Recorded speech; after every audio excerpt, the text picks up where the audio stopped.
এটা বাংলাদেশের মানচিত্র। আমরা জানি বাংলাদেশে মোট 8টা বিভাগ রয়েছে। 1. চট্টগ্রাম। চট্টগ্রাম বিভাগ এই অংশ নিয়ে গঠিত। 2. সিলেট বিভাগ। সিলেট বিভাগ এই অঞ্চল নিয়ে গঠিত। 3. ময়মনসিংহ বিভাগ। ময়মনসিংহ বিভাগ এই অংশ নিয়ে গঠিত। 4. রংপুর বিভাগ। রংপুর বিভাগ এই অংশ নিয়ে গঠিত।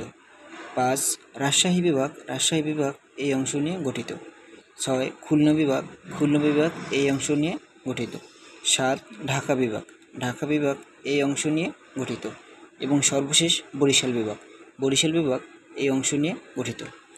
এখন আসি এই 8টি বিভাগের ভিতরে আয়তনে সবচেয়ে বৃহত্তম বিভাগ হচ্ছে চট্টগ্রাম এবং আয়তনে সবচেয়ে ক্ষুদ্রতম বিভাগ হচ্ছে ময়মনসিংহ।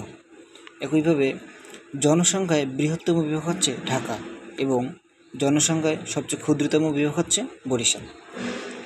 আজকের টপিক এই পর্যন্তই। ধন্যবাদ সবাইকে।